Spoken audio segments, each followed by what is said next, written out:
دخول مکہ والمسجد الحرام، مکہ مکرمہ اور مسجد حرام میں داخل ہونے کے مسائل۔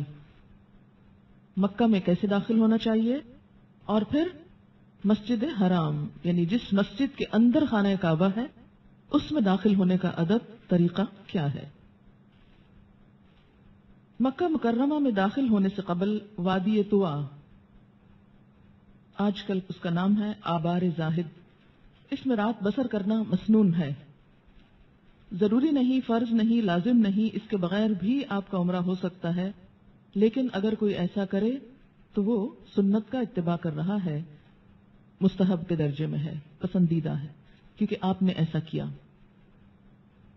مکہ مکرمہ میں داخل ہونے سے قبل غسل کرنا مستحب ہے۔ مستحب کا کیا معنی ہوتا ہے؟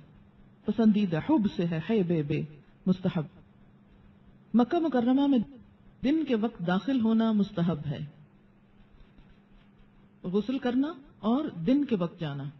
اس کا یہ مطلب نہیں کہ رات کو جا نہیں سکتے، جا سکتے ہیں، اور آپ تو ڈیپینڈ کرتا ہے کہ آپ کی فلائٹ کس وقت پہنچی اور آپ کو انہوں نے ایئرپورٹ سے کب نکلنے دیا، اور آپ کو بس آپ کی کب چلی یا ٹیکسی کب ملی آپ کو۔ تو آج کل کے حالات میں بہت ساری مشکلات ہیں، لیکن اگر کوئی شخص اپنے اون پر اپنے آرام کے ساتھ یہ کام کرنا چاہے تو وہ ان چھوٹی چھوٹی سنتوں کو بھی فالو کر سکتا ہے۔ یاد رکھیے کہ یہ صرف محبت کا اظہار ہے، ایک کام ہے، ایک حکم ہے جو ایک قانونی تقاضا ہے، قانون آپ سے تقاضا کرتا ہے کہ آپ کو یہ کرنا ہے، اس کے بغیر آپ کا عمرہ قبول نہیں۔ لیکن کچھ چیزیں ایسی ہیں کہ اگر وہ ساتھ کر لی جائیں تو اسی عمرے کا لطف دوبالا ہو جائے، اور اس عمرے کی روح بھی بیدار ہو جائے، اور اس کے علاوہ آپ صلی اللہ علیہ وسلم کے ساتھ جو ایک تعلق ہے یا ایک نسبت ہے اس میں بھی مزید پختگی آئے۔ عن ابن عمر رضی اللہ عنہما انہ کان یلبی من ذی الحلیفۃ فاذا بلغ الحرم امسک حتی اذا جاء ذا طوى بات به فاذا صلى الغداة اغتسل وزعم ان رسول اللہ صلی اللہ علیہ وسلم فعل ذلك رواہ البخاری۔ حضرت عبداللہ بن عمر رضی اللہ تعالی عنہ ذوالحلیفہ سے تلبیہ پکارنا شروع کرتے، حدود حرم میں پہنچتے تو رک جاتے اور رات ذی طوا میں بسر کرتے، پھر نماز ادا کر لیتے تو غسل فرماتے اور پھر مکہ معظمہ میں داخل ہوتے۔ حضرت عبداللہ بن عمر رضی اللہ تعالی عنہ یقین رکھتے کہ رسول اکرم صلی اللہ علیہ وسلم نے بھی ایسا ہی کیا تھا، اسے بخاری نے روایت کیا ہے۔ مکہ مکرمہ میں خدا کے راستے سے داخل ہونا مستحب ہے، اور باب الشبکہ کے قریب محلہ شامیہ کی نچلی گھاٹی کے راستے واپس آنا مستحب ہے۔ عن ابن عمر رضی اللہ عنہما ان النبی صلی اللہ علیہ وسلم کان يدخل مکہ من قداء من ثنیۃ البطحاء ويخرج من الثنیۃ السفلی، رواہ ابو داؤد۔ حضرت عبداللہ بن عمر سے روایت ہے کہ نبی صلی اللہ علیہ وسلم مکہ معظمہ میں بطحا والی اونچی گھاٹی سے قدا کے راستے داخل ہوتے تھے۔ یہ قدائی اردو میں لکھا ہوا ہے، اصل میں قدا ہے، یہ چھوٹی یہ ہونی چاہیے جیسے صغرا اور کبرا لکھتے ہیں نا، اور نچلی گھاٹی سے واپس تشریف لاتے، اسے ابو داؤد نے روایت کیا ہے۔ مکہ مکرمہ میں داخل ہوتے وقت درج ذیل دعا پڑھنا مسنون ہے۔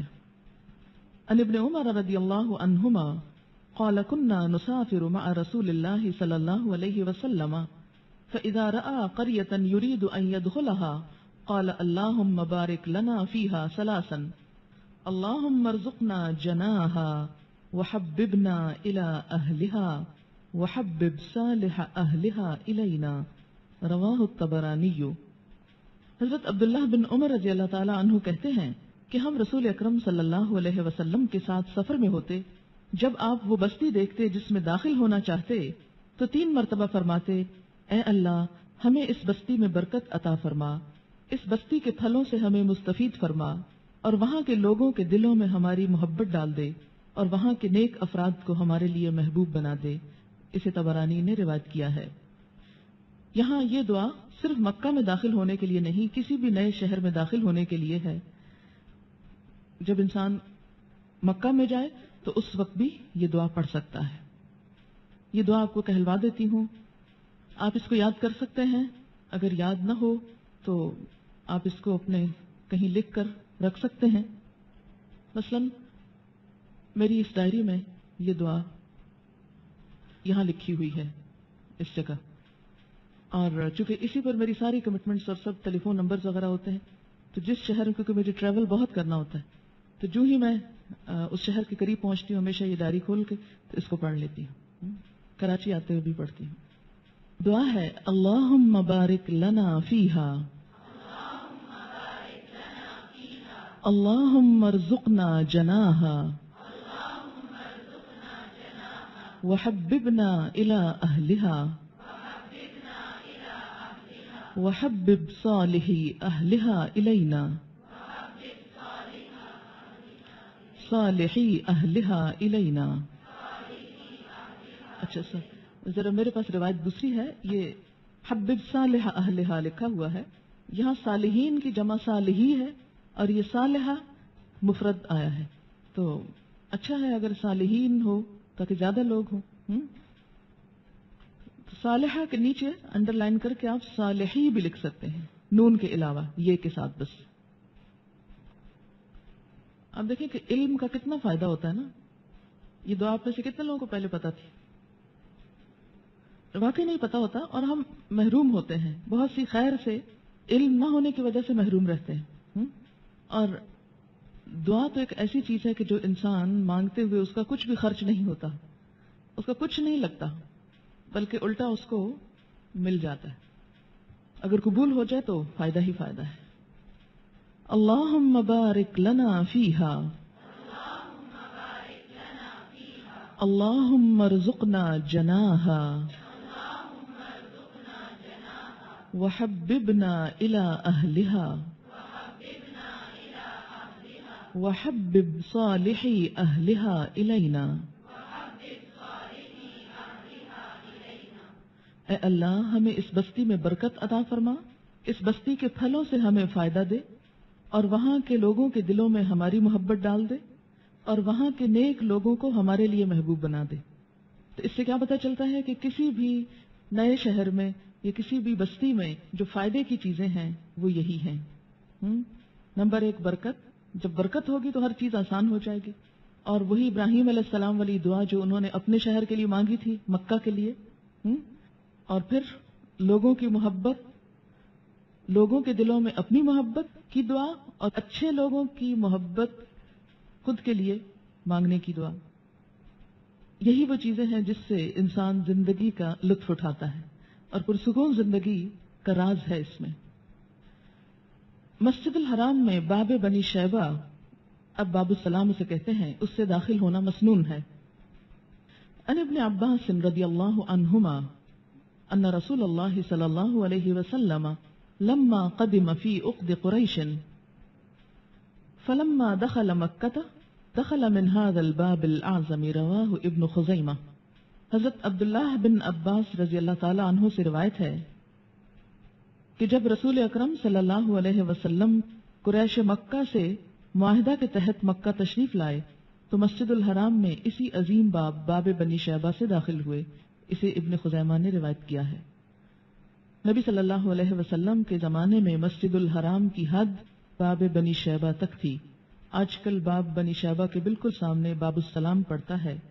اگر انسان باب السلام سے داخل ہو کر سیدھا بیت اللہ شریف کی طرف چلے تو وہ از خود باب بنی شیبہ سے گزرے گا، لیکن یہ سب کچھ بھی اسی وقت ہو سکتا ہے جب کوئی ایسا شخص ساتھ ہو جس کو باب السلام کا بھی علم ہو، کیونکہ اب میرا خیال ہے دروازوں کی تعداد تقریباً 100 ہے، اوپر نیچے کے ملا کر یا اس سے زیادہ ہے۔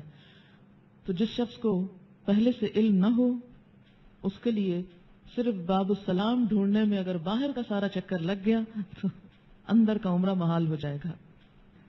مسجد الحرام میں داخل ہوتے وقت یہ دعا پڑھنی چاہیے، بسم اللہ والسلام علی رسول اللہ، اللہم اغفر لی ذنوبی وافتح لی ابواب رحمتک۔ اور نکلتے وقت یہ دعا پڑھنی چاہیے، بسم اللہ والسلام علی رسول اللہ، اللہم اغفر لی ذنوبی وافتح لی ابواب فضلک۔ عن فاطمة رضی اللہ عنہا بنت رسول اللہ صلی اللہ علیہ وسلم قالت كان رسول الله صلى الله عليه وسلم إذا دخل المسجد